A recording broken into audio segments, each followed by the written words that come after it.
This weekend, Ryan is portaging, Andy is buying benches, and we do some light housework on the GameCube. I'm Ryan. I'm Andy. And this is Weekend Rental, episode 212.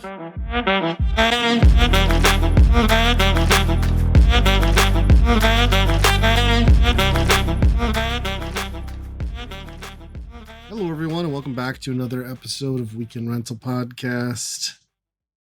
Andy, how are you doing? I actually get to see you in person. Yeah, wasn't that episodes. Weird? Yeah, it's so it's strange. Been a rarity later. I know we do this every 2 weeks, but we see each other like once a year at MGC. Yep. No, that was good. Yeah. So we got to get together, and our friend Ben that we mentioned a few episodes back earlier this summer, they had a celebration of life. So went and did that, ran into some old friends, talked to CJ from Replay Games or Post Replay Games. So yeah, it was a nice gathering. It was nice to see some people come out for that. So yep. Had an arcade cabinet out there. Game stuff. Definitely very game focused. Yep.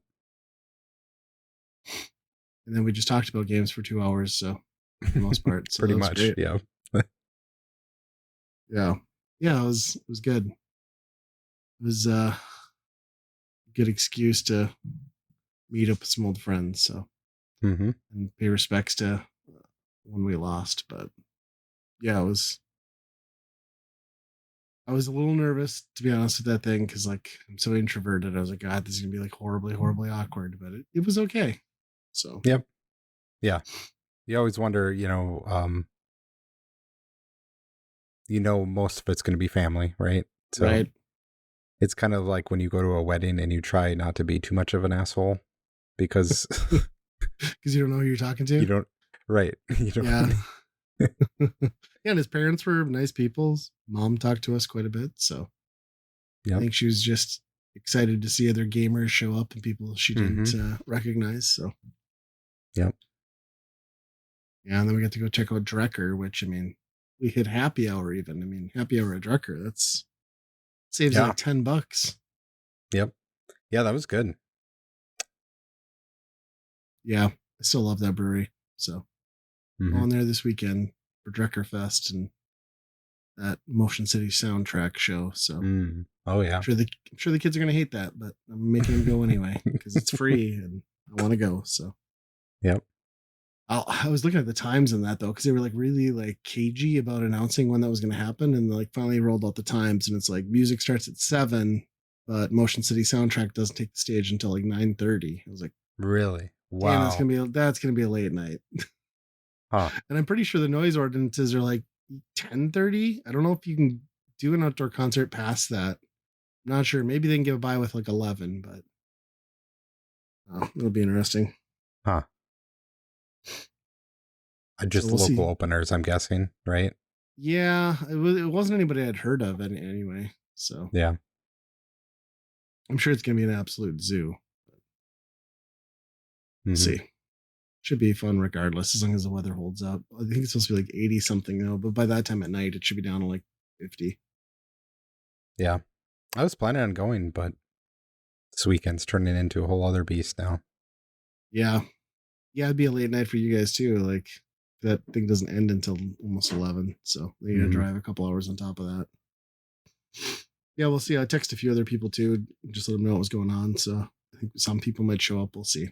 You know how that goes. Everybody has plans and things change. So yeah, this time of year really sucks for any type of trying to do anything, because there's so much stuff you got to do to wrap up before it gets too cold. Yeah, 100%. And it's like hell season for me, because now it's like I got an anniversary coming up, which I saw you guys had an anniversary. Congrats. And then I got anniversary, birthday, Thanksgiving, birthday, Christmas, New Year's. So it's like I'm basically shot for the talk to me in January. I'll have some time. Yep. So we'll see. It'll be a busy few months. After like 2 years of trying to finish my basement and trying just to get people in there to do stuff, it's finally shaping up to be now where I have to do the rest of the work. We'll see how fast that gets. They were doing drywall and stuff though, right? Yep. So that's at least done for you? Yeah, there's a few more coats of like taping and, or, Oh no, that's the worst evening part. That's out. the part you want to hire for. Do you have to Right. finish Yeah. that, or they're going to do it? No, they're going to do it. Yeah. Okay. So I hired somebody else to do that because I can't. I'm not going to do tape and texturing and all that. That's just, I hate that No, stuff. that is I a can never get nightmare. it. But I did put some new windows in this last week, and Nice. that was interesting. That you start taking the siding off, and all the flanges where the nail, you nail the window to the wall, Yeah. were all broken off. So if you would have leaned on those windows, Oh my it would have just God. fell right out. That's scary. Yeah. Huh. So I'm glad I replaced them, but Yeah, no kidding. So you got, I suppose you get the drywall done, you'll paint, and then you'll do the flooring, or what's your plan of attack? Yeah. Gonna do like laminate, or what's your plan? yeah, I think so. Yeah. I have to figure out how to do some leveling of the concrete a little bit, I think, in some spots, but Sure. That self-leveling concrete, when I've used it in spots in my basement's pretty easy. Especially if you use like the bonder, like it sets up pretty well. Yeah. I'm just more worried that I might have more high spots than Oh, dips to fill in, which might be a bigger issue, but well, worst case, I suppose you just go the lazy route and just do like padded back carpet, and then you don't really have to worry as much about that, other than like you'll notice it when you're walking a little bit. But I've heard 2 layers of carpet is pretty good. yeah. I was telling Andy before the show, we went and looked at a house tonight, and it was looking pretty good. Then we get down to the basement, and I realized that like the floor was like not just kind of on level. It was like I'm standing on a high spot, and I can tell that that corner over there is like 6 inches lower than where I'm at.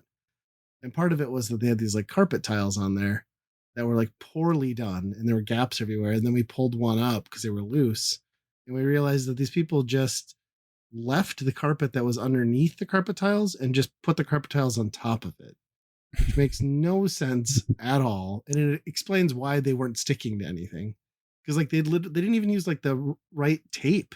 It was like they just literally put masking tape under it. It was just packing tape. Just hoping it was going to stick to the strands of everything. Yeah. I just don't get it. So like I saw that and I was like, yeah, I think I'm done here. Like, if this is what they consider a fix, I don't want to know what's going on with the rest of the house.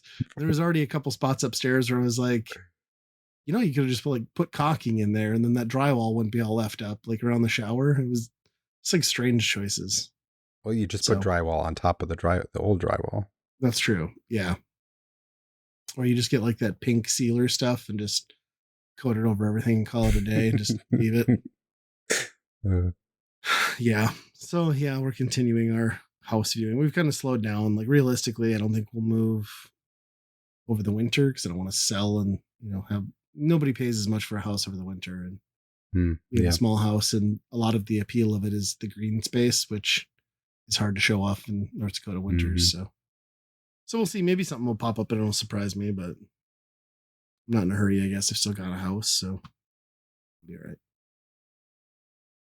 But yeah, other than that, I did a backpacking trip since we last recorded. That was last weekend. My son and I went out to Maplewood State Park, which is about an hour out of Fargo on the Minnesota side.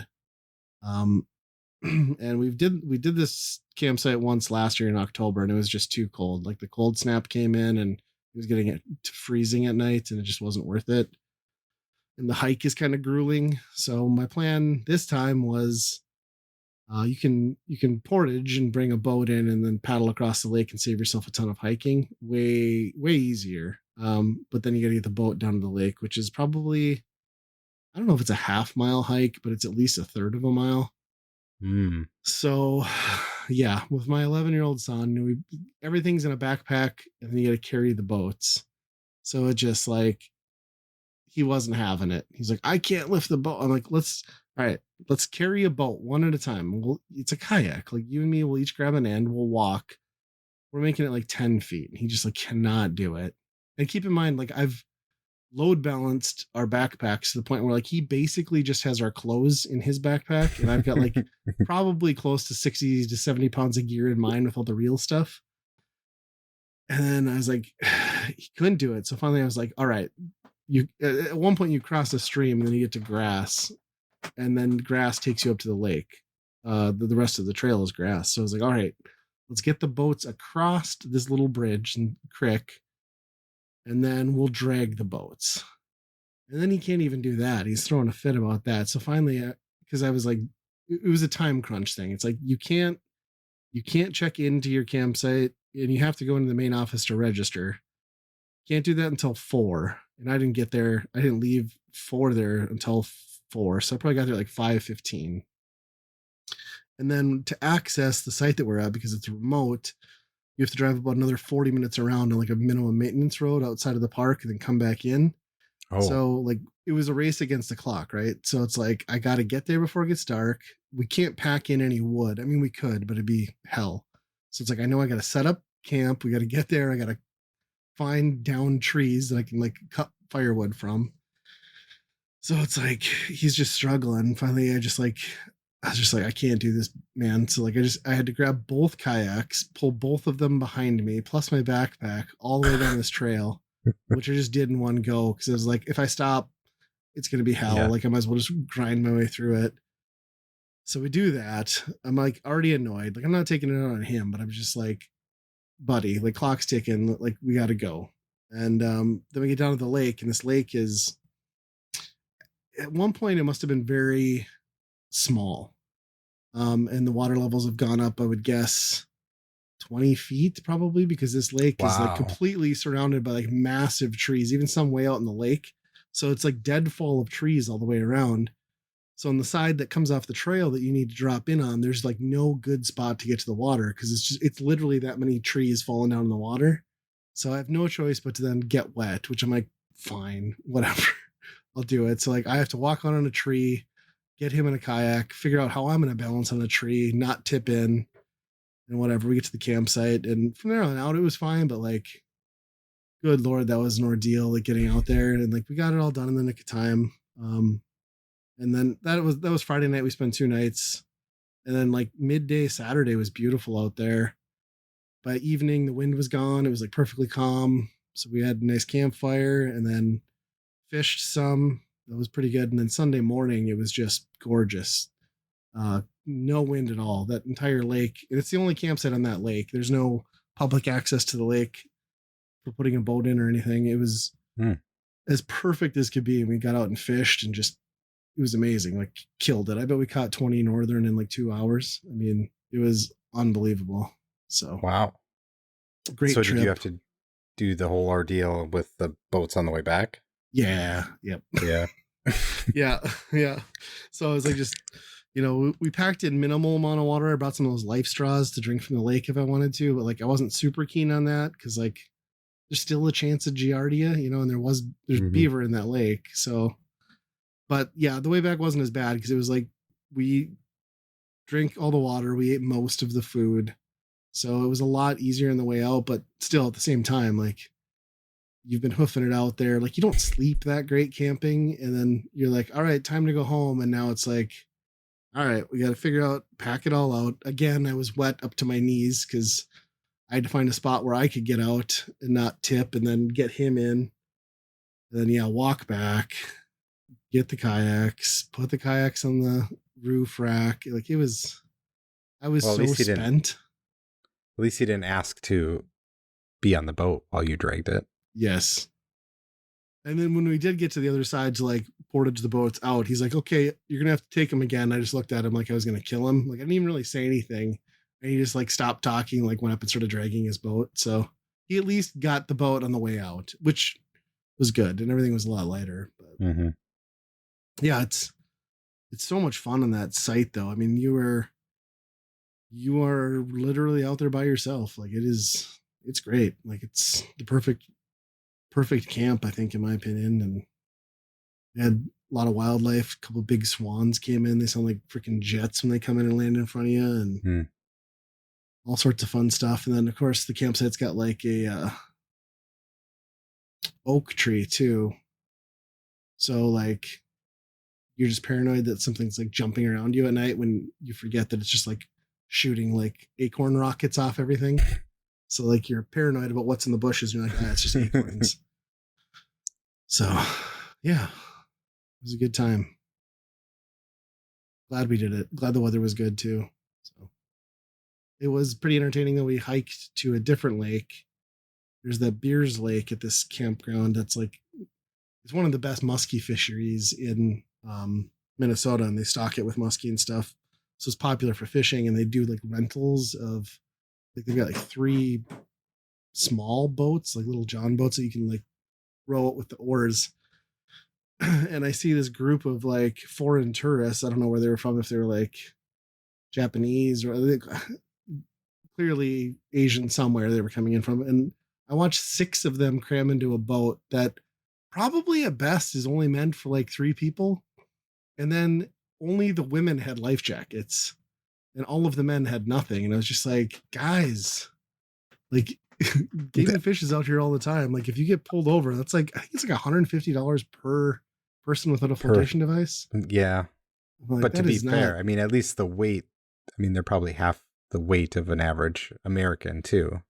That's true. So that's probably part of it. But yeah, the life jacket thing, that's a bad deal. Yeah, it was just funny. They went out and did some fishing. I didn't see if they ever caught anything, but yeah. Yeah, it was a really good trip. I'm glad we got to squeeze it in. I was trying to do it during the summer and we just ran out of time, so caught the tail end of it, I guess. Yep. Yeah, it's a good park for sure, especially this time of year when it's fall. Yeah, fall. And I didn't realize like they had completed a bunch of new stuff too. Like it looks like they've got all new paved bike trails throughout the whole thing. So I'm gonna have to go back and check that out. It'd be fun to take the family and haul our bikes. Yeah, you can go from there all the way to Perham now. Really? On a bike trail. Yeah. That's pretty cool. Kind of crazy. Yeah. Yeah. It's nice to see that place getting some funding, because like it always just felt like a missed opportunity, because like, you know, there's a lot of great nature there, but they didn't even have like paved roads to a lot of stuff for a while. And now it seems like they must have gotten some budgeting somewhere. So, yeah. Or at least they did. Maybe that ended now. I don't know. I mean, that's coming from Fargo. That's one of the better places to go. You know, I mean, yeah, Buffalo River's okay, but it's not as good as Maplewood for sure. Right. Yeah. You got like 4 lakes right there. Yeah. It's cool. I know they got a new shower house too, like, which is always nice when you're camping. Like, obviously you don't think of like having a shower when you're camping usually, but it's nice that they got like a nice facility to do it. So. Yeah. It was good. It was funny. I packed a couple NA beers for my kid, because I'm like, you know, I'll do the cool dad thing where you like, dad gives you a beer when something, like, well, I'm not going to do full beer. So I bring NA. He just hated him, which is great. Like, I like that he hated him, but just kind of funny. He's like, am I going to get sick? I'm like, no, there's just like 0.5% alcohol in here. You're going to be fine. He had like 1 sip anyway. So I did discover, because I packed myself some whiskey, that if you're just going to sip on like some whiskey, an NA beer is like a great chaser to have with that. Like, because you don't like get too messed up. You just get like a nice buzz. And sure. Yeah, I can see that. I think that might be my camping combo going forward. If only NA beer was cheaper than actual beer, it'd be nice. But. Yeah. I don't know why you would think that would be why would it be? Yeah. Other than it's missing a key ingredient. Yeah, it's missing the point. Right. Yeah. Yeah, I don't know. I don't think I could just drink beer just for the taste of it. Yeah. For the fun of it. Like, I get something out of it, I think. Yeah, I don't think I'd like sit with a 6-pack of NA beer and be like, yep, this is what I want. Because yeah. I want a little bit of a buzz. Did you do anything else fun in between recording other than? No, not really. Just keeping busy, I guess. School just started here now, and so that's a adjustment. But yeah, other than that, not too much. No complaints from the kids yet on school, or adjusting okay? If anything, it's us, adjusting more to it and being like, making sure they're on top of homework and all that. Yeah, there's that. It's always a challenge. Yep. But at least you get a little bit of like quiet time though now when you work from home, right? It's gotta be nice. Definitely more productive now. Yeah. And you're hearing way less K-pop Demon Hunters in the background, I'd imagine. Mm-hmm. Yep. That's probably good. Or are you secretly listening to the soundtrack without the kids there? No, that's all right. Yeah. So I looked up this thing that you have on yours, speaking of Yes. K-pop, because I saw one of them is that. Yes. So I put this down, and that was the first one I noticed that I was like, I'm gonna have to try and get that for my kid.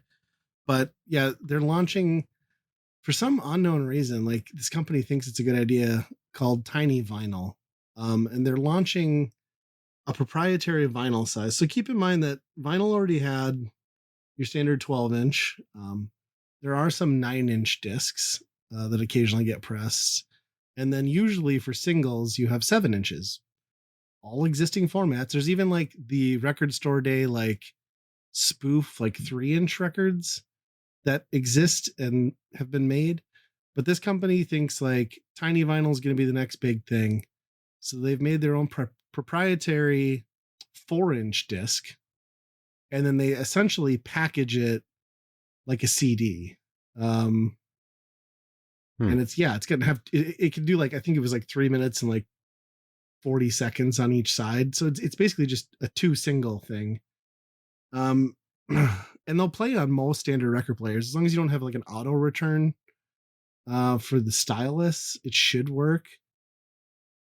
But yeah, they're and they've exclusively partnered with Target on these things. But they're $15 like starting, and it's 2 songs. I don't know that this is going to take off, but yeah, they've got a bunch of artists tied into it. Like there's some Taylor Swift. I saw some CCR, the K-pop Demon Hunter one.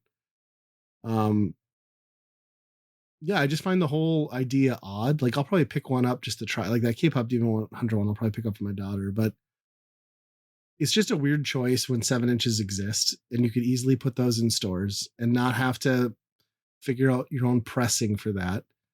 Not to mention, like, if you think about how a record player works, and if you own one, you know that like the weakest parts of the record are generally the outside edge because they're the most prone to like damage and stuff, and the stylus is way out there. So like if you own a lot of vinyl, you're going to notice that things tend to skip more on the outside edge or the inside edge because the stylus is going like there's more draw, like different speeds. So it's hard to get like good sound the closer you get to the center of a record. So why you would choose a format that like focuses solely on like the problem area potentially of a record player, I don't quite get it. Yeah.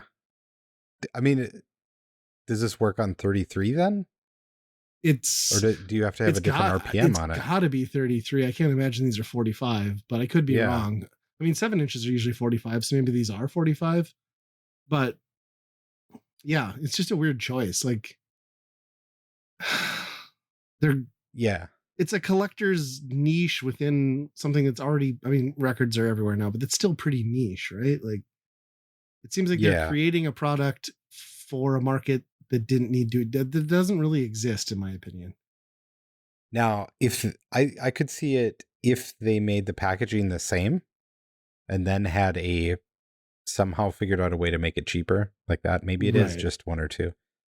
But I think once you change the packaging and everything, that loses a lot. I mean, the whole thing of vinyl is, they're all the same size jacket and all of that, the artwork. Yeah. Yeah. And to give it like a bulkier CD like case is weird to me. And also, I just think that price point is not good. I think if these were 10, it would be like a no brainer, but like 15 is a lot for 2 tracks. I mean, and granted, a 7-inch vinyl will probably cost you $16, right? But I think the audio quality is going to be better on something like that. Yeah, you would think so. I don't know. So yeah, right now I've noticed they're just exclusively on Target's website. It looks like they're going to be in stores starting like this end of this month and then in October. I mean, there's some notable stuff on there that's kind of cool. Like I said, there's going to be a Nightmare Before Christmas. There's some like Snoopy stuff. There's all your major artists with like a song or two, but I just don't know that. I think they're like, in the articles I read about this, and the guy like talking it up, he's like, well, it's really for the Spotify generation. It's like, this is how music is released. They don't do like full, which I get it. Yeah. We're in the age of a lot of singles, right? And eventually maybe those will end up on an album in 2 years. But I also don't think the Spotify generation is like, hey, I need this tiny disc because it's cute and it costs $15. You know what I mean? They're just going to listen to Spotify. Yeah, right. And audio files aren't going to be after this. No. Yeah, that's a. Oh. I don't know if that'll take off. Well, especially if it's only in one place too, right? Like you said, It was only Target anyway. So, I mean, it's a lot of heavy lifting on one retailer to make that happen. Right. When physical media presence in those stores is already so limited. I mean, you're resigned to like basically an end cap. I mean, and I just think like how many people are going to buy this not realizing that it's a vinyl record and then like think it's a CD, because they still sell some CDs. You know what I mean? It's a head scratcher. I see it being a flash in the pan. There's probably an argument to be made for snagging a couple of these because they will disappear. But yeah, as much as I love vinyl, I just can't see this making any real sense. I mean, I wish they would figure out a way. Yeah, I wish they could figure out a way. Yeah, for like $40 though for vinyl is just too much too. It is, but I mean, a lot of times like you'll get a full record for $30, so it's like, why pay for 2 tracks when you can get the whole thing? Yeah. The cost of vinyl lately has gotten insane. I feel like everything is pushing towards that $40, which is nuts. I was hoping it would kind of like level out a little more following the pandemic, like record resurgence, and like because it was just, like, the problem then was like pressing plants were just like fully booked. But yeah, I don't know. Yeah, that can't be the issue anymore, I would imagine. You wouldn't think so. Yeah, tiny vinyl. Google it, check it out. Probably don't buy it. It's a product nobody really needs. But well, you just watch. They're gonna make a 4-inch platter for those things. Just a special, like maybe they'll make like a portable one that's like a Discman. Yeah, yes, but I mean, I think that's the one thing they did right was like came out with like kind of a cutesy collectible format, but it still works on like your main machine, which if they had done the proprietary machine also, then is dead. That'd have been a death nail, right? So yeah, I'll keep my eyes peeled when I'm in Target later on this month and just kind of check out the package. I'm just curious to see like the packaging in person, but it definitely looks like a CD. Yeah. Music, I just don't follow it as much anymore either. So like, I wonder, like Spotify, do people even care even in these type of things if you buy it physically that they get MP3s or anything? I mean, I never really did those. No. Yeah, and those kind of like that used to be always the thing, right? Like when vinyl was first coming back was like, all right, you also get the MP3 download. But it's just like I don't think I bought vinyl in the last 2 years that came with a download code. Because like you said, it's just it's already online. You can find it. So, and what are you going to put an MP3 on anyway to listen to? It's not worth taking the time to figure out how to get it onto your phone. You know what I mean? Yeah. Huh. Pretty interesting and bizarre concept.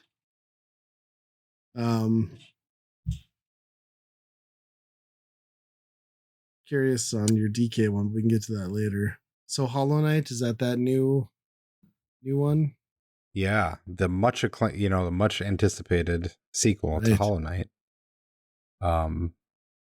People just went absolutely apeshit over constantly. Where is Hollow Knight? Where is Hollow Knight sequel? Silksong. Is it bad that I already thought it had a sequel and this is the third one? It did come to consoles later, so maybe you're thinking about that. That could be. It was on PC only for quite a while, but I did not really enjoy the first one. all that much when I tried it. I mean, a Metroidvania sounds right up my alley, but they made some decisions, and the artwork, I just was never jived with it. But, how could you possibly not check out the sequel when there's that much hype, right? Yeah, this game is sure to be like game of the year, 10 out of 10 on at least a few publications, right? Mm-hmm. And it drops within the month. Is that right? It's out now. It's out. Okay. It's on Game Pass, so I've been trying it on there. I tried on Xbox, and just the input lag through my TV really completely broke it. Like, because it's a Metroidvania, right? Like you need precise controls. Okay. It does. Yeah, it relies on controls a lot. But usually, if you're making a console game, you leave some leeway for that type of input lag, right? Especially on jumps and platforming and stuff. So it was clear they optimized the PC experience, and getting it onto consoles was an afterthought. Right.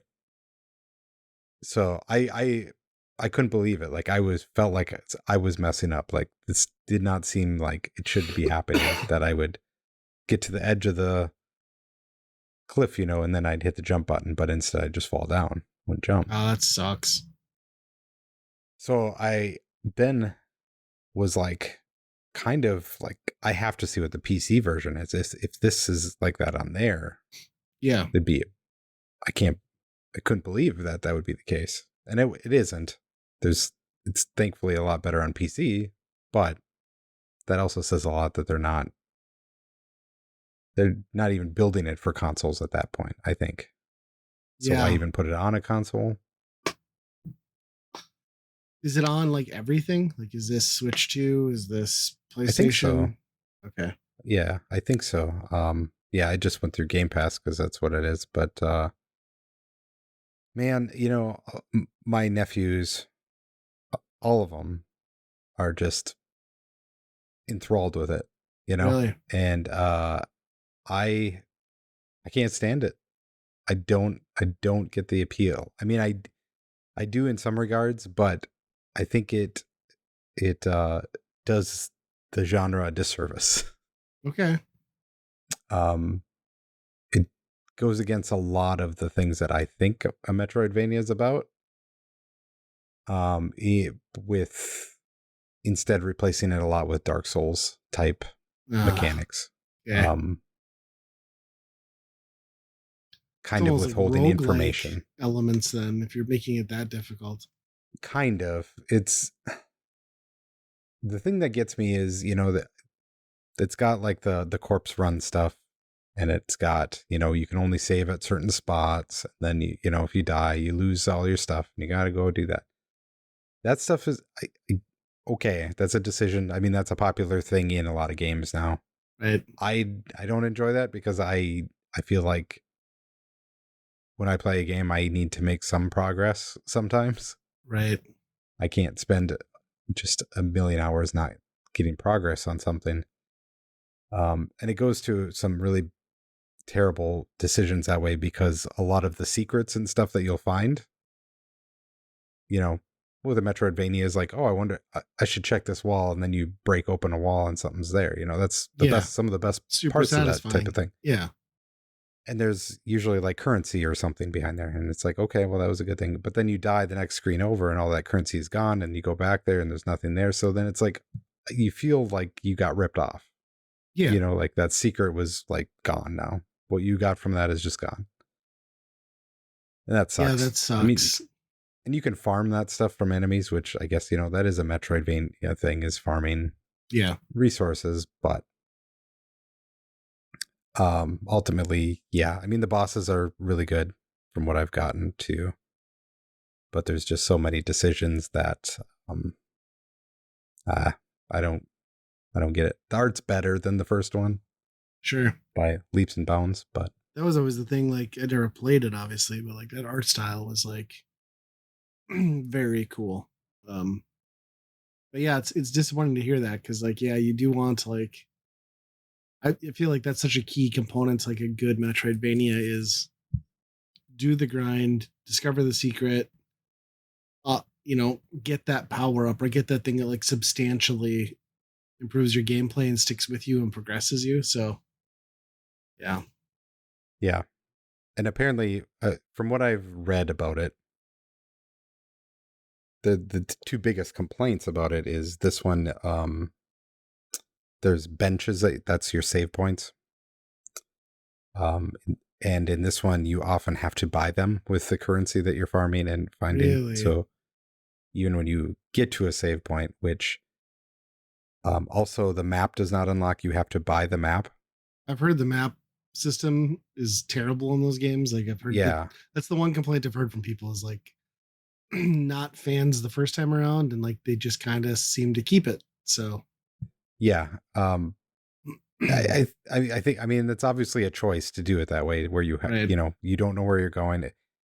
I think they're really precious about their world and their storytelling and everything to trying to be like, we're not going to show health bars and we're not going to, it's got to be so immersive that. I mean, I can understand that, but like to me, it's like such a sin anymore to like not just have a auto saving like every time you enter a new set, like games shouldn't do that anymore. Like that sounds almost like Resident Evil level of like, well, here's the typewriter, but go find a ribbon or tough shit. Right. You know what I mean? Yeah. Yeah, it's exactly that. And that's the type of stuff where I really grind my gears with it, because when you're introducing difficulty just through obscurity of information, a lot of times too, it's not fun. And there's no like, you're not really grinding too much to get better. I mean, you're grinding some currency to get some things, but overall it's not like even the Castlevania ones where you're gaining levels and you're doing all that other stuff, yeah. So this isn't probably going to be your game of the year, I take it? No, it's not my game of the year at all. The combat is fun in some regards. A lot of it depends on like how many hits you've done previously. Like your healing and all that is based on how many hits you build up your healing meter by hitting. And some skills are that way too. It just sucks that you encounter a wall or something that you need a skill to break through it, right? Yep. And you don't have any. So then you have to go back to the previous screens and then basically go hit fodder enemies to just get that skill to break the wall. It's like that seems like that's just like padding out for sake of longer run time. I mean, I guess there's some of that in Metroid too, but not like for health and missiles and stuff like that. Yeah.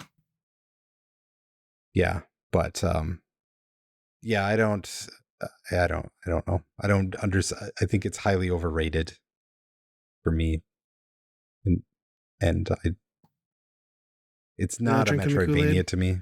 I mean, it's probably a very good action Dark Souls, 2D Dark Souls type of thing, but at least this is like a prime example of like what makes Game Pass great, because you didn't have to shell out extra for this, and like you're gonna get I wouldn't have bought it for you, and yeah. Yeah, well, that's interesting to hear. I've heard a lot of praise so far, but I haven't actually talked to anybody who's actually had hands on with it. Mm-hmm. I got some hands on because I was all on like a Shinobi kick after our last episode. I installed that Shinobi Art of Vengeance demo on my Switch 2. And that is much more of like Revenge of Shinobi than Shinobi 3. Like it is very gorgeous art style. Like I like that the protagonist doesn't say anything. There's some cool cutscenes when you start out, but a lot of precision jumping. There's a ton, even in the demo, of like abilities, upgrade routes, combos. So it's a lot to keep track of. And I found myself even in the demo getting to a point where I was just getting like smoked. Which led me which was great that I got the demo, because like I was gonna buy this thing and I was like, I don't know if this is gonna be like too annoying for me. And I think unless I get this thing on a sale, I probably won't pick it up because it's gonna be more frustration than I just don't have like the Twitch reflexes anymore for that kind of stuff. All right. But I did really like what I played of it, and I think the art style is like gorgeous. But I don't know. It's got a very big system on like kind of like what you were mentioning with Hollow Knight, where comboing. Well, you can do different upgrades that like different abilities that upgrade in different or build up in different ways. But a lot of it seems to be centered around like like parrying or getting combo hits and stuff to like unlock your ultimate moves. So yeah, it's a lot of the same thing where it's like your biggest powers come from you successfully navigating the melee combat, and if you struggle here and there, like it's going to be pretty tough for you. Yeah. And a lot of those games, even in the 3D world, I mean, the Devil May Cry stuff, it was like, those are fun to get through. I was never the person to be like, I got to S rank this, you know? Right. Yes. And that is exactly how I felt. And I am with games too. So it's like, I think maybe I did go normal mode. Maybe if I'd gone on like beginner or something, it'd be more casual. But I think it's definitely something that would be worth my time a little bit more. I just don't want to pay the full asking price right now because I'm sure it'll be on sale. I mean, it's Sega. All their stuff goes on sale. Or you just, wait till a limited run version comes out, and then you can buy that, right? Yeah. I mean, I'll get my pre-order in and wait a year and a half for that to show up. So. Those bastards. Yeah, that does look pretty good, but it definitely seems like that type of super dexterity. Yeah. Type of action game. Old man reflexes are not helpful in those games. So right. Well, and that's kind of the argument I got with Hollow Knight too, was, they're much younger than me and they are very much into like Geometry Dash and like all of those like really complex, like very timing based stuff. And it's like, yeah, it's not my thing. Right. Yeah. It is cool though that Shinobi is back. So I'll give him some credit for bringing that back. You know what type of combat does really good for not needing to know the complexities of it? Is this where we talk about your coin pusher game? No, this is Soul Calibur. What? I think so. We've been playing Soul Calibur 2 a lot. It's on the Switch 2 thing. Yeah. And that game is, it's a button masher's dream. Yes. You anybody can pull off a good combo, a running streak, and win the match. Yes. And it's been a hit with the family because it kind of levels the playing field for the smaller kids. And, the older ones are like, how did I lose? I can't believe I lost to, 6-year-old. Yeah. How did this happen? And so it's been good in that regard. Yeah, I think that was what I liked about Soul Calibur and those early entries was, it's a very approachable. I mean, obviously there's a shitload of depth and you can get good, but like if you're just a casual fighter, it's very approachable, which is nice. And you get to play as Link in that one, so that's pretty awesome. Mm-hmm. Mm-hmm.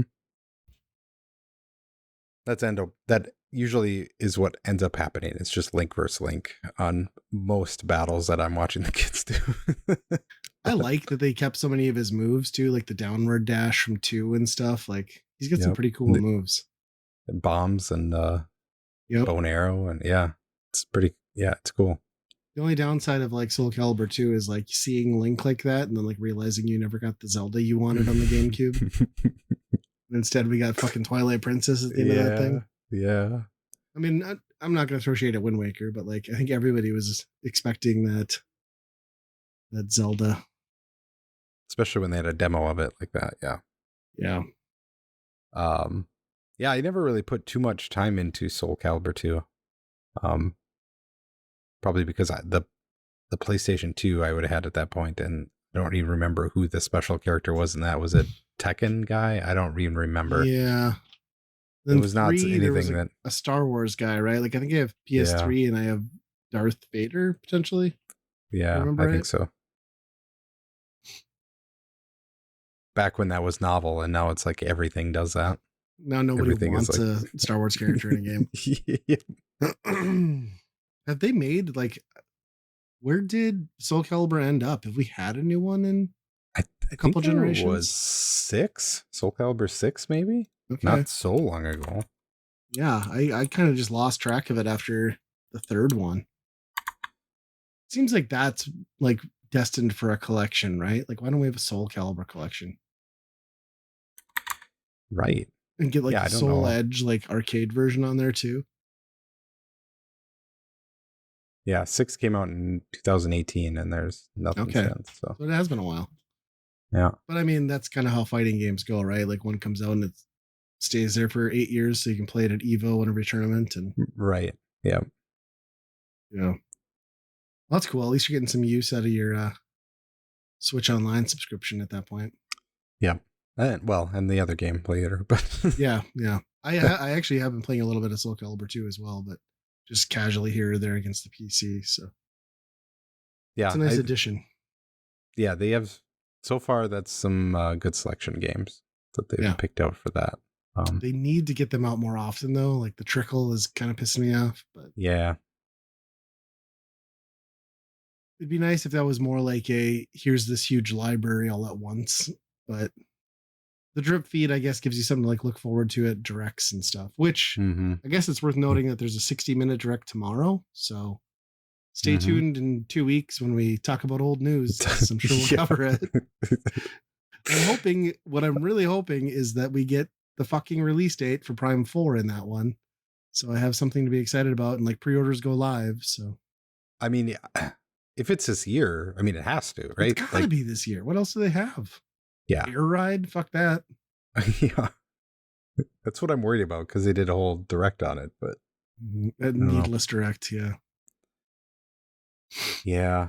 You know, something that we should touch on too, we mentioned, we were kind of complaining last time about the PlayStation price hike. I completely missed the news that in August, Nintendo raised the SKUs on all the old Switch models. Yeah. So at $340, who the fuck is going to buy a Switch when it's $60 more for the new thing? Yeah. Well, it's more than that. It's $100 more, but still. I took that more as when AT&T raises my plan because they want to get me off of that plan. You know? We're going to kill this thing as fast as possible. Yep. Yeah, I love that we're in the only console generation that has reversed every trend in history. Consoles get more expensive the longer they're around, even if we revise them and make the hardware smaller and more efficient. So, yeah, wild that I missed that news, but I guess it didn't affect me because I kind of forgot that the Switch existed after the Switch 2 came out. So, I think they should start putting the game key cards just in a 4-inch case, and then. That's a good idea. Yeah, make them look like a CD. Be more collectible. Yeah. Yeah. I saw there was that thing where the Preservation Society in Japan officially announced that game key cards will not be inducted or cannot be used for preservation purposes. Well, it's well, no shit. It's nothing. Yeah. It's a plastic piece of nothing. Yeah. So, it's just got an authorization key or whatever on it that depends on the server on the other end to understand what that is. It's so weird because it's the Switch is going to be that will be my physical console. I will collect physical. And now it's I guess I'm just buying first party titles. So whatever, I'll go to Steam for the rest or Game Pass. And I get it. I mean, if it doesn't make business sense to make the carts themselves, put it on an actual cart. Maybe not, but you would think, with Cyberpunk, the volume that they're getting in sales, that maybe look at that. I mean, there's a reason. Yeah. People want the physical, they want preservation. So maybe you just bite the bullet, pay the whatever $18 it is to get the card, and you'll sell some shit. So yeah, it'll be interesting to see how that goes moving forward. So I have been noticing, we haven't talked about it in a while because I didn't want to pay the $80 when it came out, but I think we're right around the time now where we're going to see a good discount in the new Monster Hunter game. I've already seen the physical versions being marked down to 60. So I'm hoping here before the year's out, you and I can snag a copy for $40. Yeah. I'm itching to get back into that. Yeah, that would be good. At least the opening 50 hours, and then we'll walk away like we always do. Yeah. Oh, you have to grind in this game? Oh, shit. I'm not done? Yeah. Remember when I said I need to feel like I make some progress in a game? That's usually that's the wall that happens at that. Yeah, when the progress becomes not fun anymore. I will say those games are very good at giving you a very nice, steady progression feel. And then it just becomes like, oh, I have to like master this shit. And like, nah, I'm good. Well, yeah, but there are some nights where you're like, I'm working on this set. I want to get this set of armor and all this stuff complete. And then you go hunt that thing like, 3 times. That's, yeah. Yeah, that is pretty brutal.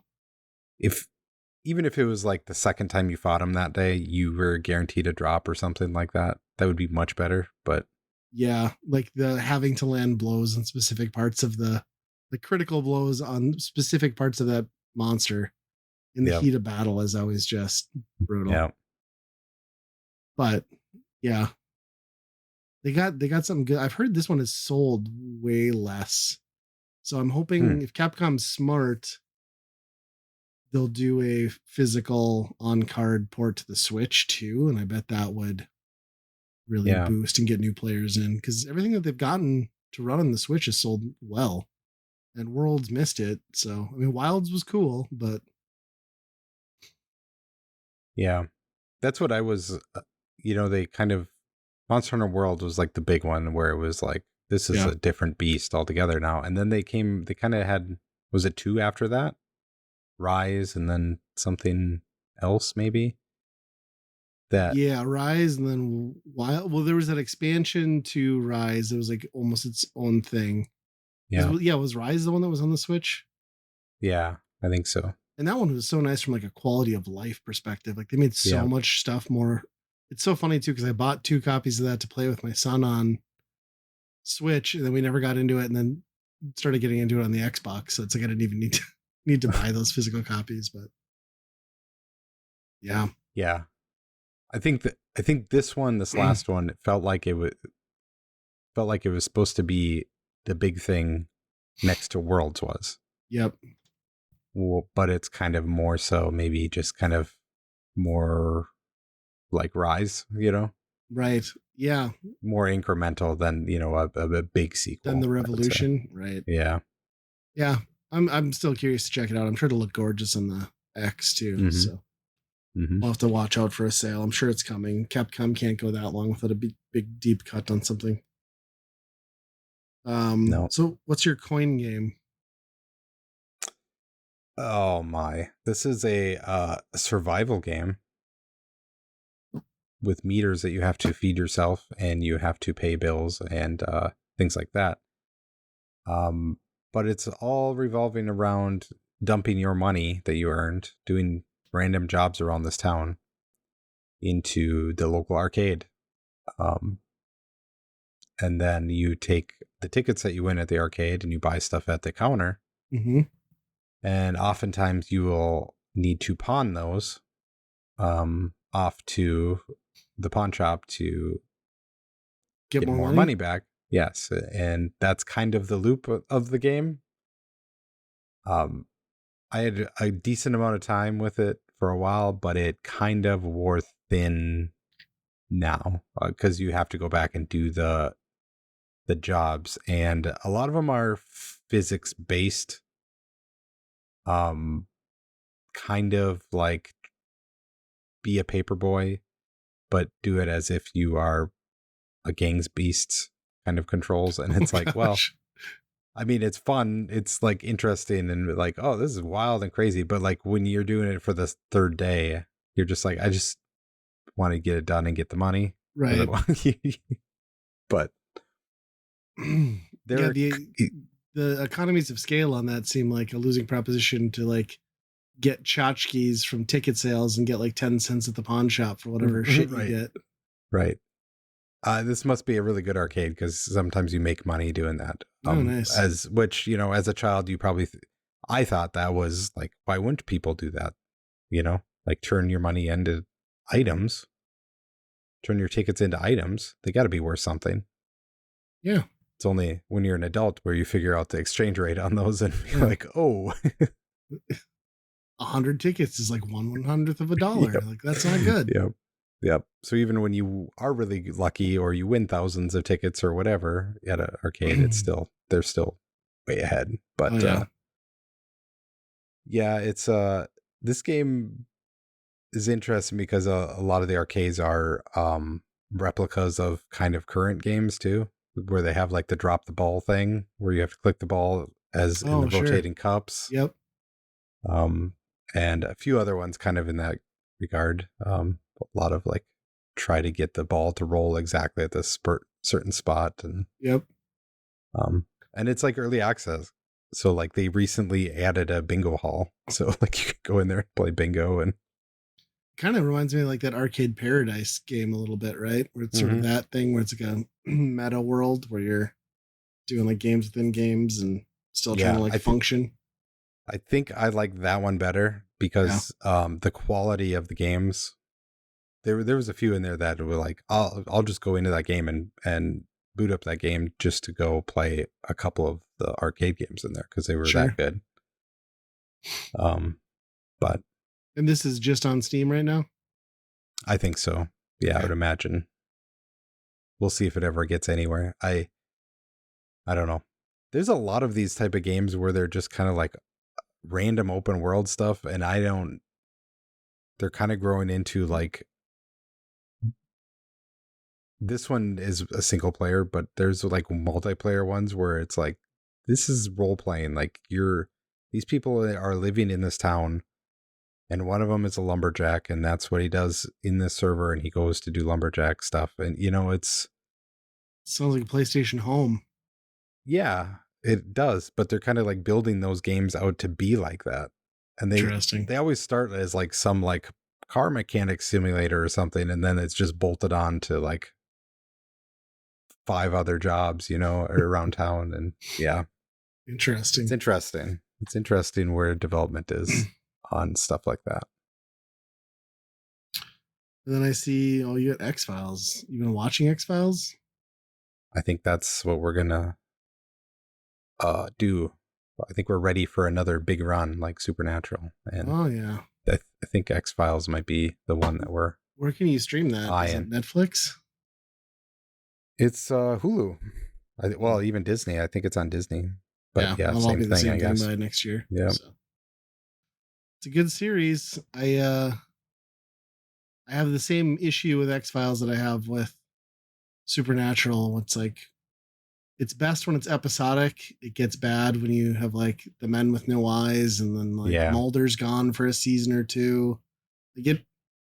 I stuck with that show for most of its run, but it definitely peaked in the first few seasons.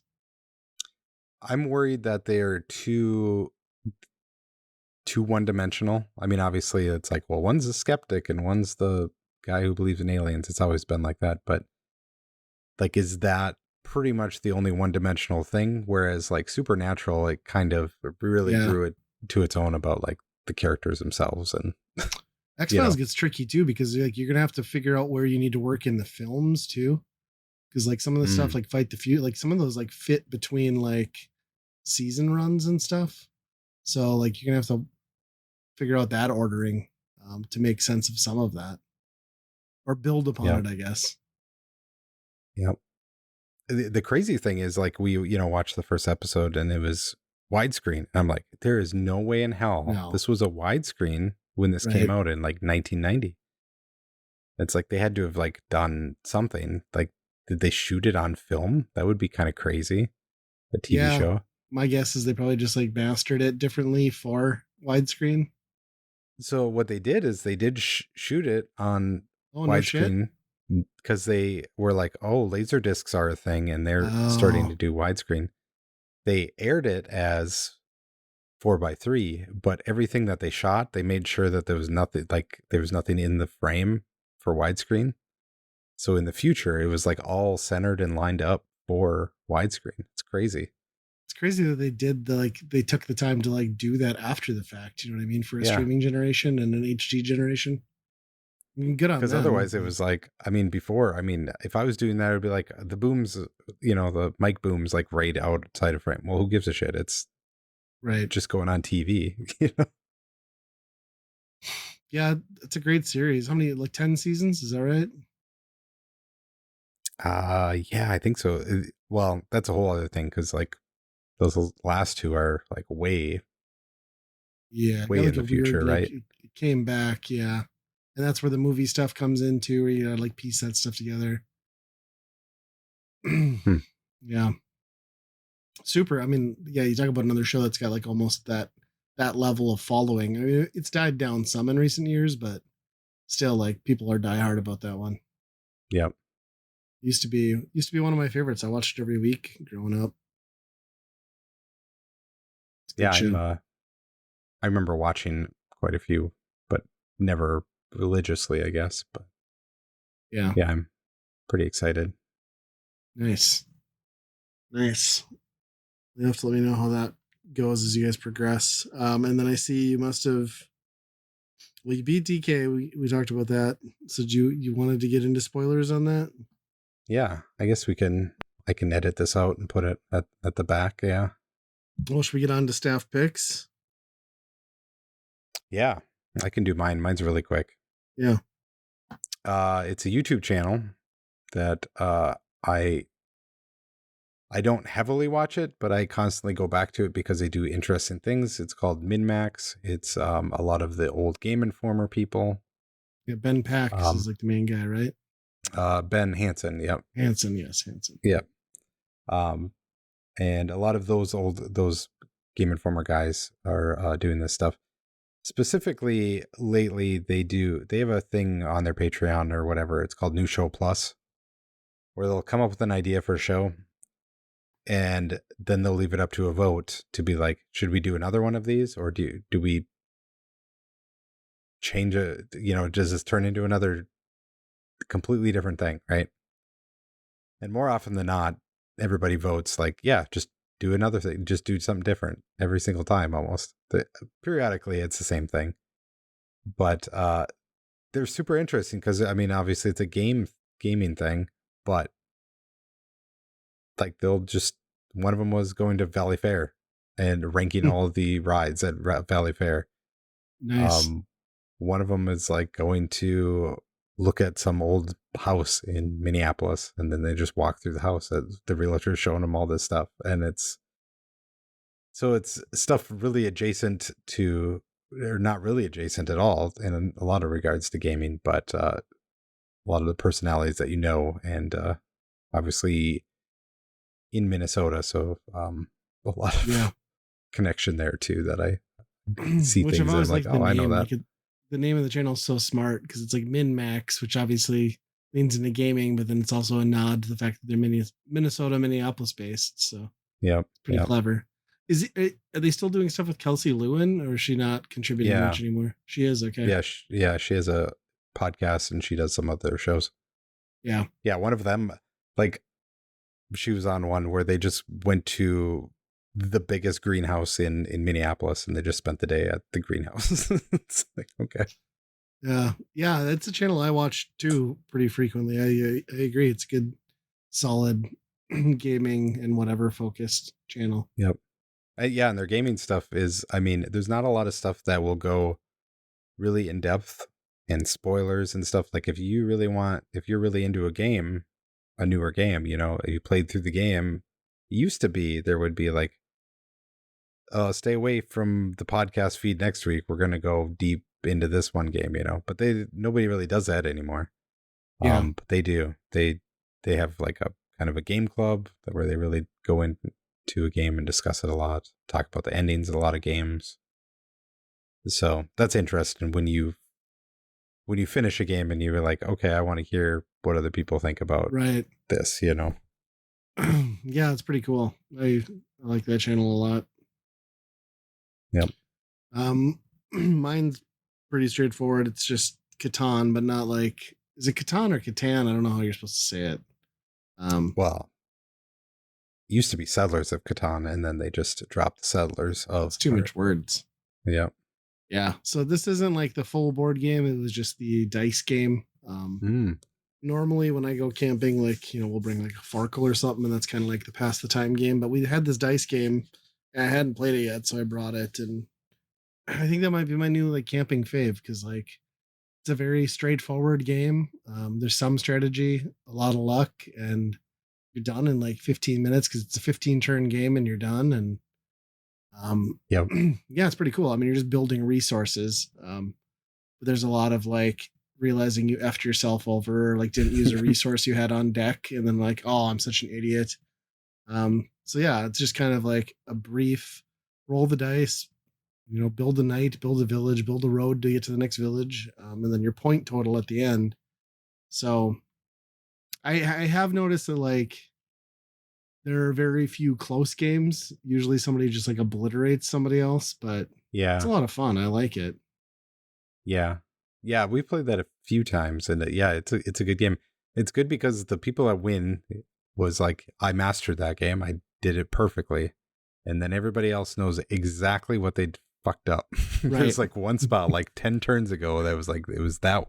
I should have done it a different one. Yep. Or I used the wrong resource, so now I couldn't build that final village and get the 12 points. And I still don't know how people get across all 6 spaces of that map, though. Like, I can't get past. I've gotten into the 4th one a couple times, and on the doors of the 5th. But yeah, it's a lot of fun. The only thing is like, you need the printed maps to play it, and like if you're playing with 4 people, you're blowing through 4 pages at a time. So then it's like, I assume there's probably like some resource on the internet where you can just print new ones, but it's kind of like you're gonna have to drop another $5 and you need more maps potentially too. So yeah. But yeah, I like it. That's one of the businesses keeping laminators still alive, where people just laminate those things and then they really just use dry erase on top of them. I didn't think about that. That makes a lot of sense. Yeah. I bet somebody sells those on like Etsy. I should look. Oh, I bet. Yeah. Fun game though, like really good, quick, casual game. So I recommend. It's weird too. I brought the board game this time. That's usually your thing. So.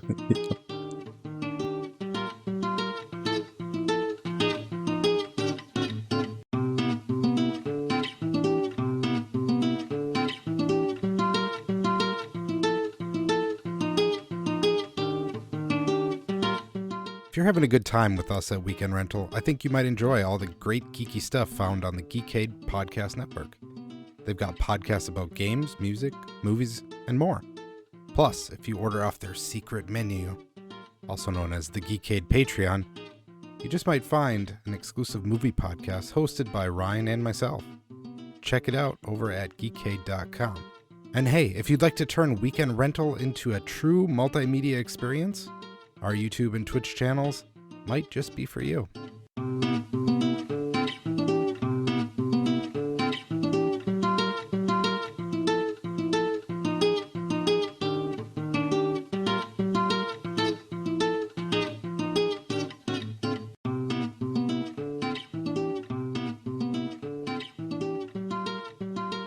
But yeah, now I guess we are at our Weekend Rental. So the Weekend Rental, if you're unfamiliar, we every episode we pick a game for a given system. Andy and I will play it, give our opinions as to whether we would buy, rent, or burn that game.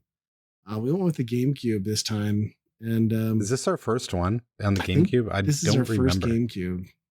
Yeah. We went with Chibi Robo because it just got brought to Switch Online. And I always like. Every time we talk about Chibi Robo, I always kick myself because I've told Andy the story too. But like, I bought Chibi Robo from GameStop during the Wii era because it was backwards compatible. I think I paid $18 because the guy at the store recommended it. I think I took it home and played it for like an hour or 2 hours and was like, no, this is not for me. Then I sold it back to GameStop for like $8 store credit, and then now this game is worth like what, $350? So yeah, it's crazy. Yeah. I'm an idiot. But yeah, Chibi Robo, it's I'll let you explain what this game is. It's a quirky game where you play as a tiny robot who's been brought into the home to make everyone's lives happier, and your whole goal is to give joy to people, which largely centers around doing menial tasks like scrubbing dog prints off the floor or throwing trash away. And then as the game unfolds, you realize that you're like in a highly dysfunctional family where the very well endowed wife hates her husband and thinks he's a deadbeat, doesn't pay the bills, doesn't have a job. So the husband just basically lives on the couch because she's kicked him out of the bedroom. They have a daughter who won't speak and wears a frog hat and only talks in rivets. And she's 8, I think, right? Yeah. 8? Oh my God. Yeah. That kid's on the spectrum for sure. They haven't touched on that, but that's definitely happening. And then the game goes through like a day-night cycle. And then at night, the toys come alive in this house for some reason. The foyer is occupied by a militant group of hard-boiled eggs. And then it's all centered around this robot and very short play cycles, and you're always dragging this power cord behind you as Chibi Robo. So everything's based on like how much energy level you have left. So you're constantly like having to recharge and like plug into sockets in the wall. It's a bonkers game. What it really feels like to me is like something that should have come out in the Dreamcast more than anything. Yeah, now that you say that, that does seem like some experimental Dreamcast stuff going on. I think my biggest complaint with having fun in this game is that constant timer, right? Like you can upgrade your timer, but you're only getting 15 minutes in a run. And that doesn't include how much time you've had to stop and plug in and recharge. And then every time you recharge, it asks you if you want to save. So it's like all this tedious shit. And then my biggest argument against this game is that the text scroll is so slow and there is no skipping it. And usually I get frustrated, so I'm like mashing the button to get through the conversation, and inevitably I restart the conversation again, and I just like want to throw my controller. Do you want to hear that again? Right. Yeah. This might be the last game that Nintendo did that was doing that shit. But there was a solid stretch where everything had to be like that, and yeah. Oh, and it's got the Ocarina annoying of Time is like, terrible for that. It's got the annoying like Animal Crossing type speak too, right? Like where everything's just like it's like Jesus. Like I don't want to listen to this. I don't want to read this. Like just let me play the game. That's another reason I hate Hollow Knight. But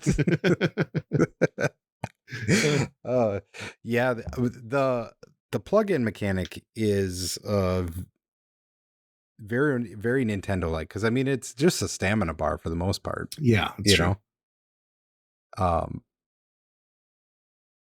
But there's a lot of like I also felt like where you start specifically and then where you go from there, it felt a lot like some early levels in Katamari.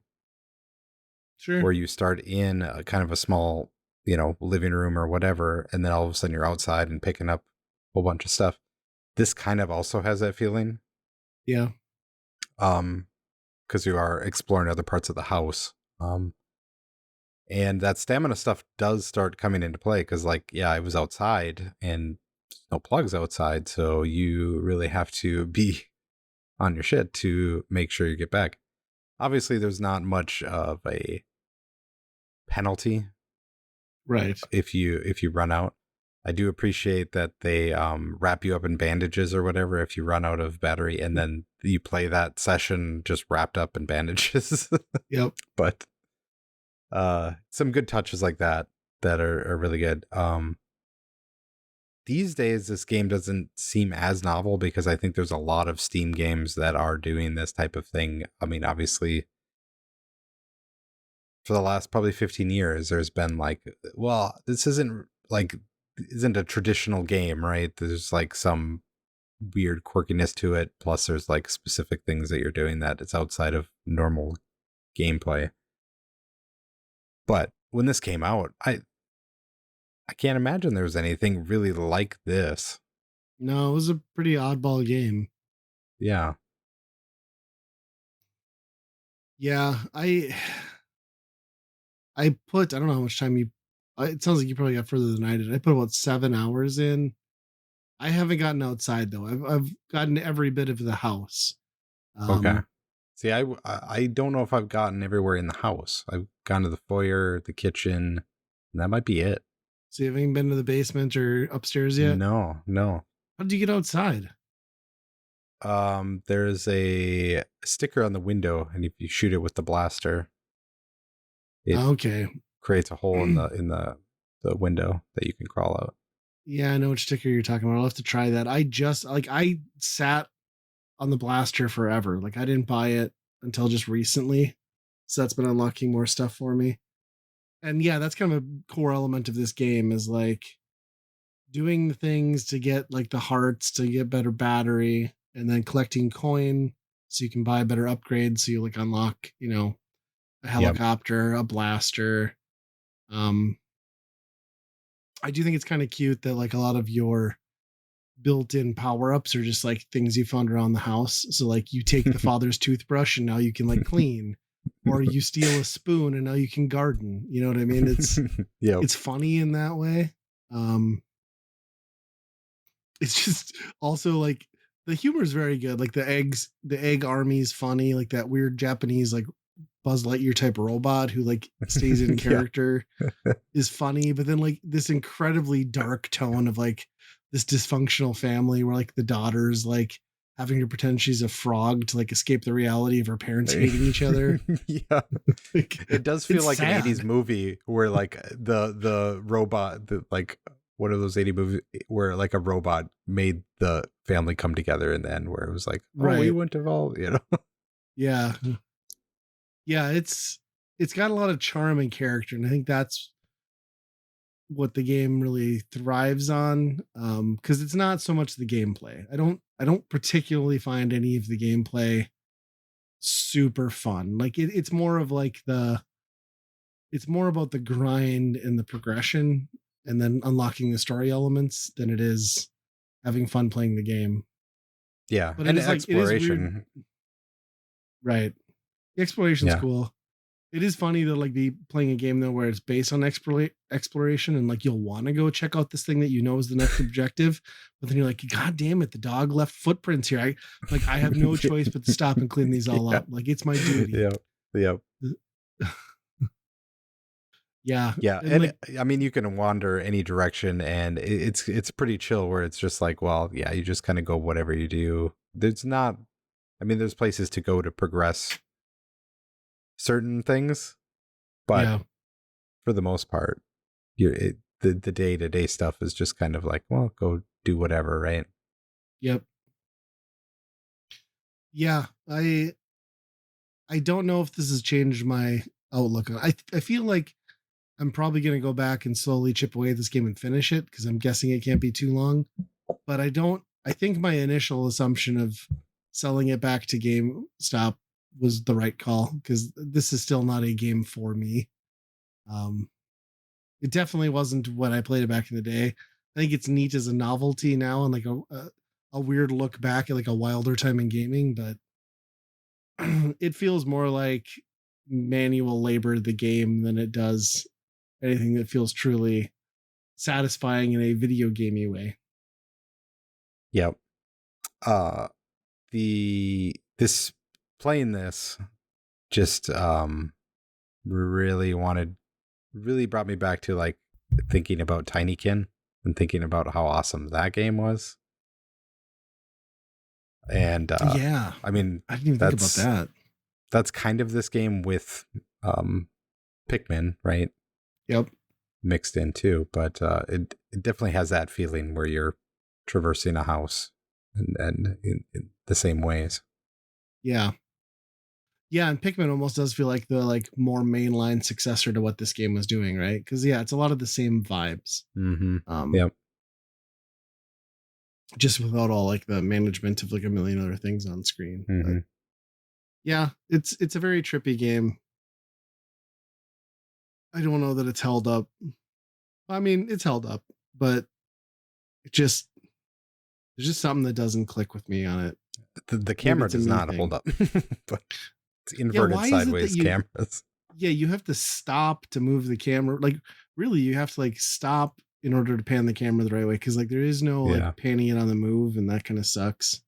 It's also very touchy, like for a game that relies a lot on platforming, it is difficult. Like there's no jump button, right? It's like run into something and then he'll auto jump, or like you have to position yourself just right to like get the prompt to be able to climb up like a power cord.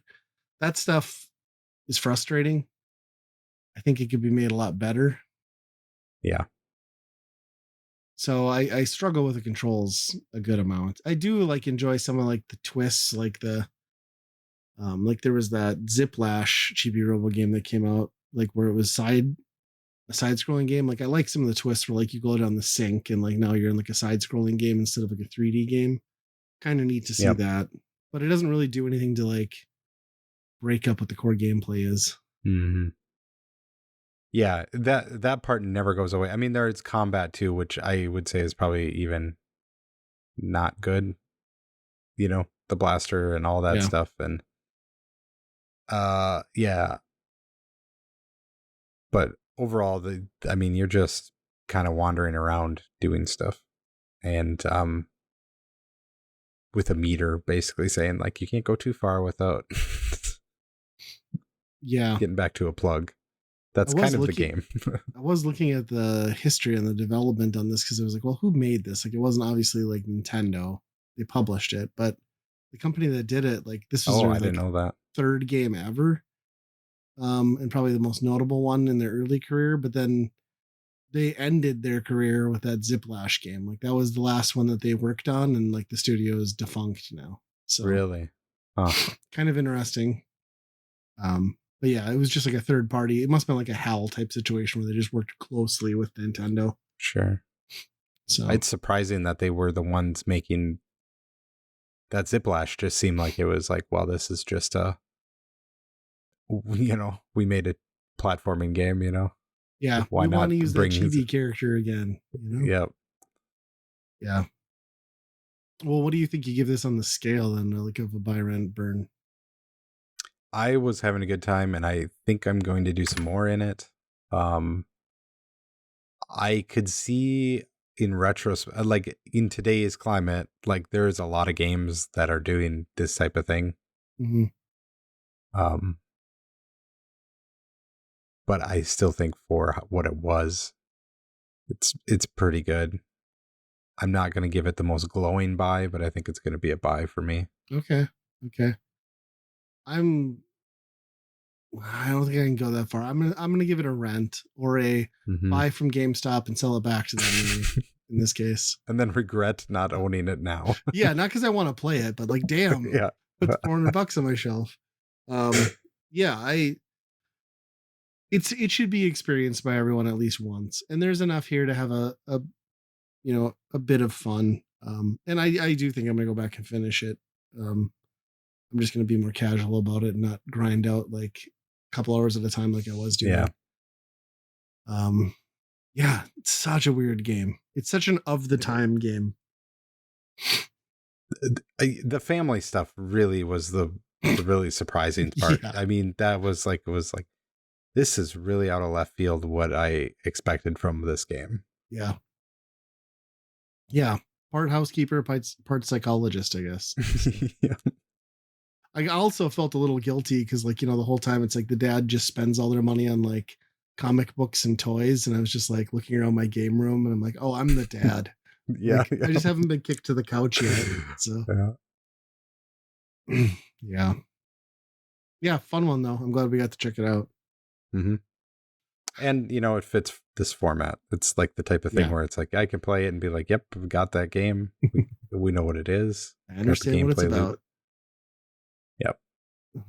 So there's only a few of those on GameCube. Yeah, that Sarge from the hard-boiled egg thing, like they gave him a very Germany like rah accent, right? Yeah. So are they like Nazi eggs or we're not sure. I know they were eggs, but I could just not stop thinking about the old McDonald's McNuggets. McNuggets? Yes. They're not hard-boiled eggs, they're just very dried out stale nuggets. I like it. Now that you mention it, I don't think I can unsee that now. It's funny. I love it. But I guess that's another one. That's another one in the books.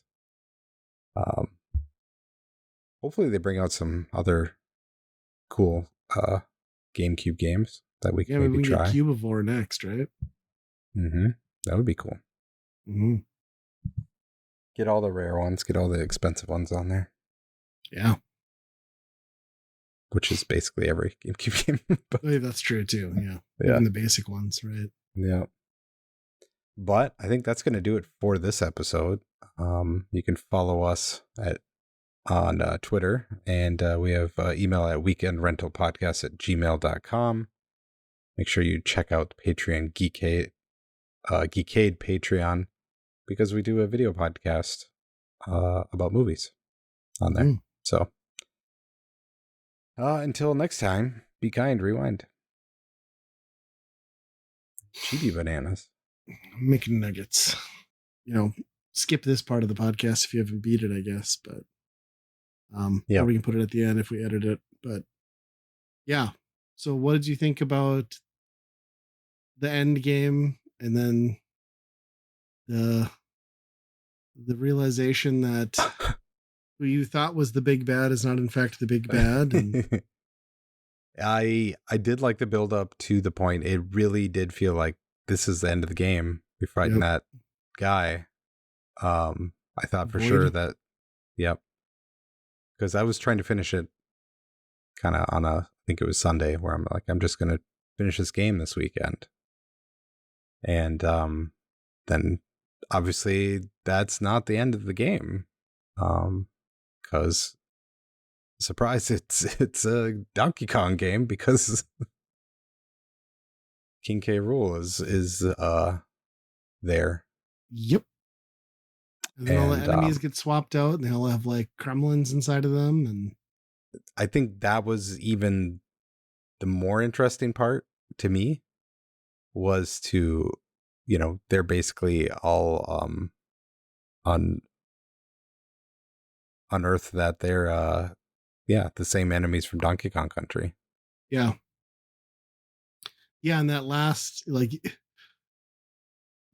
hurrah goes on for quite a while, and that's where you actually finally run into some challenge. I don't know if it's overly difficult, but I don't know, it's just hard not to smile being back in that old Donkey Kong Country set up with King K. Rool, and then the Kremlins there and the rail cart sections, and then they do the whole false ending thing, and the credits roll with all the King K. Rool stuff everywhere, and it's all jacked up, and you're like, oh, this isn't over yet, they're doing the thing.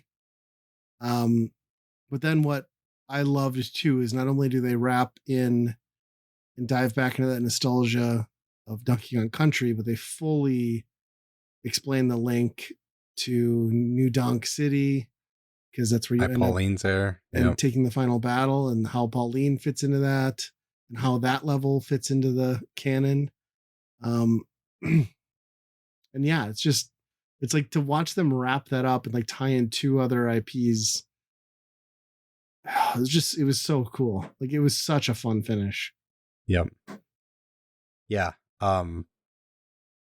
The battle at the end could have been a little shorter. It's interesting going through New Donk City in a different way than in Mario. But you really, for a large, I would say the vast majority of the game, you are periodically using one power. Yeah. And then at the end it's you better learn how to use those C buttons to switch between them quite a bit. Yeah. Even then I found myself primarily just doing his normal Bonanza, Monkey Bonanza, and the elephant. That pretty much got me through it. But yeah, that final elephant form is so cool too, just how much destruction you can cause. And elephant by far, is, especially if you're a completionist. I was trying to get, I wouldn't move on until I got most of the bananas that I I could, reasonably detect and find, and, try to get fossils and get all that stuff. And the elephant is just like overpowered in that regard, because you can boost up the thing where you get the treasure chest and you're just like complete demolishing things. Yeah. So have you done any of the new game plus since you've beaten it then? No. And so I don't know if there's anything new there. There is some new stuff that you have to. Okay. So maybe I do need to go back. I had a decent amount of bananas, and then I kind of was like, well, what do you get when you get all the bananas? And it said you get a different image at the end. And I'm like, well, that's not worth the hours upon hours for that. So I kind of dropped the game. But yeah, if there is extra stuff in there, I do want to see it, I guess. Yeah, I forget what they call it, but like basically you go back to all the bosses, and then like there's a whole new like challenge mode for each of the forms, and it's like a super extended version and pretty difficult. Load up on balloons, you're gonna need them. And then you do unlock more abilities, and then they give you actually the option to reset your abilities and like your stat points if you want to like build out in a different way. But yeah, basically you just get souped up versions of all your existing bonanzas, which is kind of cool. I've unlocked 2 of them so far, the first 2. And I don't know. I mean, at some point I'll pick it back up, but I was happy with my experience, and I was ready to see it wrap when it did, because it is a longer game than you expect. I think you agreed with me that carnival stage was a little long in the tooth and kind of like ground the game to a halt for a bit. Mm-hmm. It is interesting, the pacing of the different layers, which overall it felt pretty good, because you'll have a pretty long one, and then after that it's kind of like a breezy, you're just here for 20 minutes, half hour type thing, which that was awesome. But you have one of those that's kind of, the landfill one was kind of like that, and I didn't really like that one that much. And then you go from there to the carnival one, and it was like, okay, let's go here. This seems like we're getting here. And then you have 4 more hours of game after that. So the rail car, the one level where you're throwing things to make bridges across all the other things, and the bridges are turning around in a circle. That was probably some of the best game design. Like the coolest thing in that whole game, I thought. It felt very Breath of the Wild, with like you're creating your own path here. Yeah. Yep. That was really cool. And then after that, for it to go to kind of just like minecart to battle arenas, it was like, I don't know. It felt like it was more guided for sure towards the end. But yeah, it's a hell of a game. I love it. Yeah. Definitely the reason to get a Switch 2. Yeah. It really builds upon the moons and purple coin thing in Odyssey, I think. I think I prefer. Yes. Like the sonar thing, it helps out a ton, because you see it, you're like, okay, now I need to figure out what's going on here. And sometimes you just like break through the wall, and it's like, oh, I see, you wanted me to go jump through all these hoops for this, but I just did it my way. Yep. Yeah, there's so many times where you find yourself in like, oh, this was the path, but I totally came in like a hole in the wall that I charged through. So just the amount of that kind of stuff and freedom in that game, and the way that they like gave you that amount of freedom but still kept it like, you don't ever feel like you're breaking the game, but it's just like, it's almost like the progression was built with that in mind. And like, to have laid the game out in that way, knowing that people were just going to go nuts and still make it feel natural, is kind of an amazing achievement. Like when you do weird stuff in like Breath of the Wild, you feel like you're breaking the game or doing something unintended. Here, it feels like the game was built around that more. It's pretty amazing. I'm glad that they didn't use the gold too much as currency. Well, like even in the early game where it wasn't like super, you needed to really watch it too much.